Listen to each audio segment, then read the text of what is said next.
Let's start with New York. Where are we going in New York City?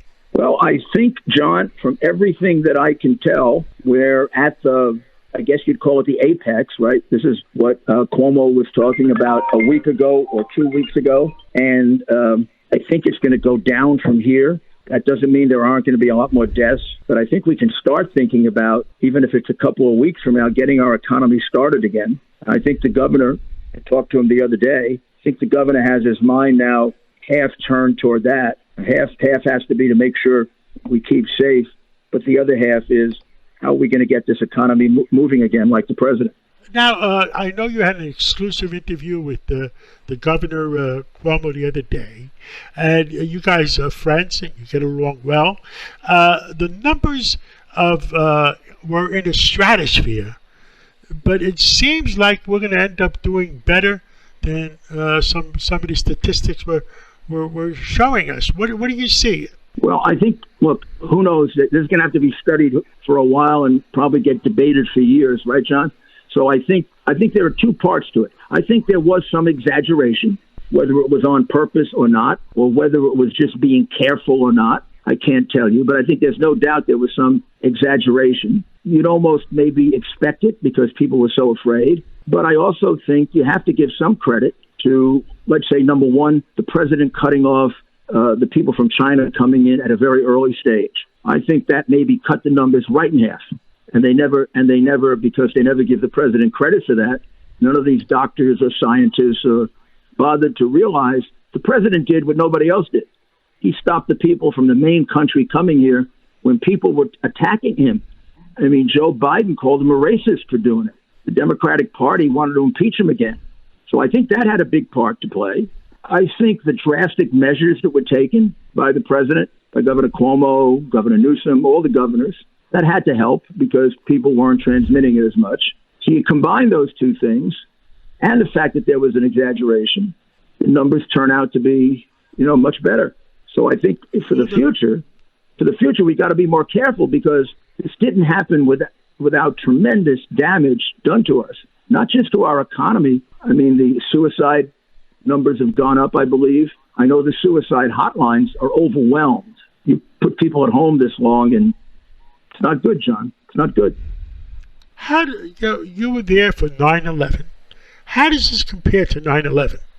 It's very different, of course. 9/11 was a classic military attack, except it was done by terrorists, right? It was like Pearl Harbor in many ways. They attacked our city.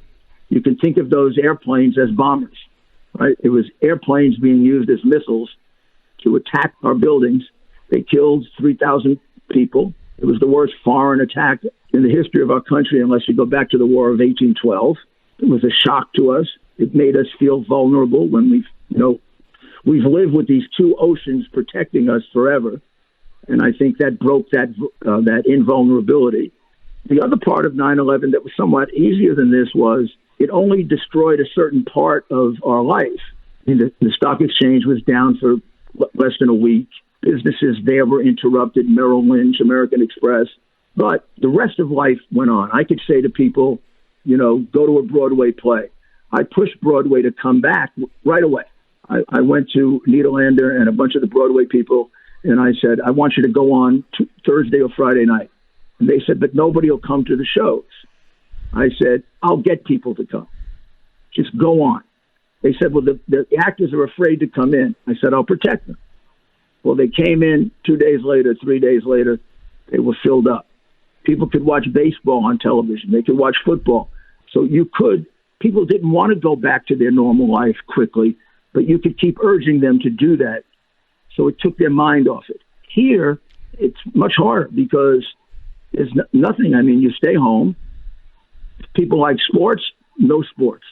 If people like to go out and play tennis, or if they like to take even long walks are in some places considered wrong. One governor closed down parks. I can't imagine why he would do that. But so we're being very heavily restricted in our movements. And I think that's the hardest part of this. Let's talk about the national scene and the international scene. It seems like President Trump is doing a pretty good job, and things would have been a lot worse if he didn't shut off the Chinese and he didn't shut off Europe. How do you see it? I think we have to thank, it's Easter Sunday. I think we have to say a little prayer of thanksgiving to God. We had the right president at the right time. Biden wouldn't have done it. Biden actually condemned him when he did it. There's no doubt Obama wouldn't have done it. He didn't do it when he faced a similar situation in the past with some of the other viruses. Maybe Bush would have done it. I don't know. But, everybody has their different opinions of President Trump. But one of the things you can't say about him is that he's indecisive. When the guy feels he's right, he acts quickly. And then when it turns out that he is right, boy, an awful lot of people are saved. And now even Biden has admitted that he was wrong and Trump was right. I like the president who gets it right the first time. Sometimes you don't get a chance for the second time when 100,000 people are dead. I think we are very lucky. And I guess the reason New York is the epicenter is because they all came in at John F. Kennedy Airport and Newark Airport internationally. And I'm sure people snuck in when nobody was looking just before the ban was put on. Yeah, look, there's a lot to be looked into with China. I don't know how bad it is. I don't know if this is in some way deliberate or it was an accident. I don't believe any part of their story. I think they're hiding the numbers of deaths right now. Their failure to communicate clearly with WHO is a crime of international proportions. And WHO's basically fixing it for China is disgraceful. This is the World Health Organization, where they were acting like the World Death Organization to protect the Chinese Communist government. And the head of the WHO, I believe, is a communist or some kind of a radical like that. Remember, we are on Easter Sunday. Communists do not believe in God. Communists have no regard for human life. Communism is more important than human life. In China, I don't know if they still do it, but until a short while ago, they were killing baby girls because there are too many girls. They don't have a Judeo-Christian conscience that says nothing more important than life. Nothing's more important than communism. You and I grew up in the Cold War. I spent a lot of my time studying Marxism and Hegel and communism. We know the horrors of communism. Some of our children and young people, when you say communism, they think, oh, it's another philosophy. It isn't. Communism is like Nazism. It's a deadly philosophy that completely disrespects human rights and human life.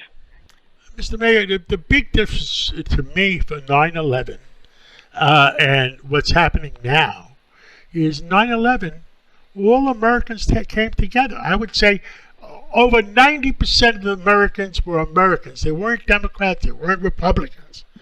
Right now, that's not happening. How do you see that? So, John, you know what I think? I think you're right.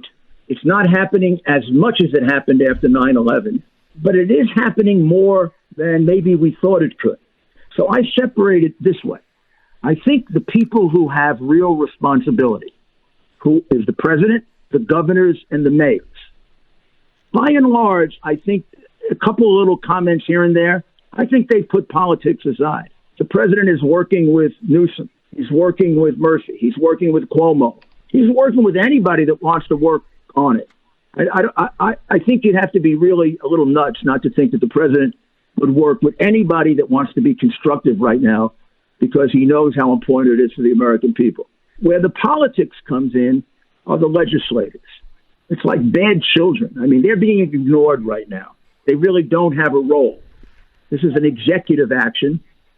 So some of them seem to feel free to take cheap shots, like the woman who wants him prosecuted for war crimes or something, or the stuff that AOC and those radicals say. We didn't have that at 9/11. We had more unity than that.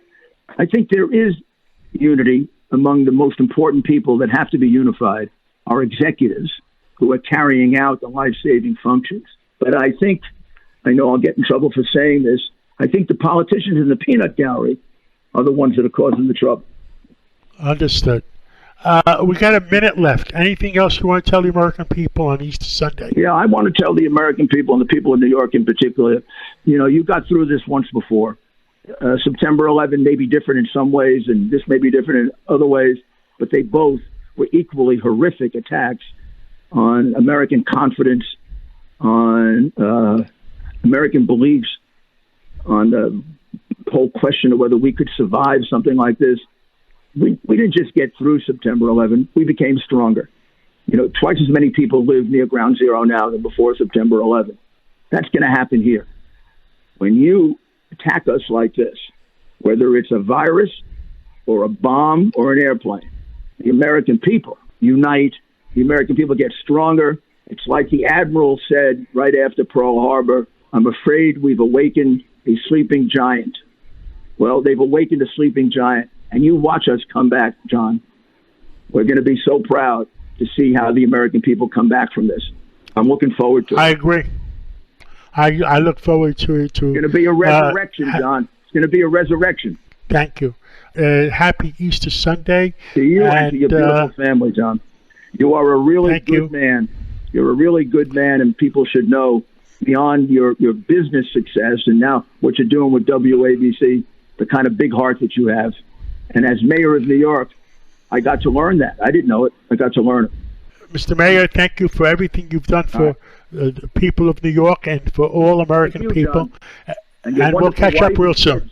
All right. Take care. Bye-bye. Have a good Easter. Bye-bye. Happy Easter. Thank you.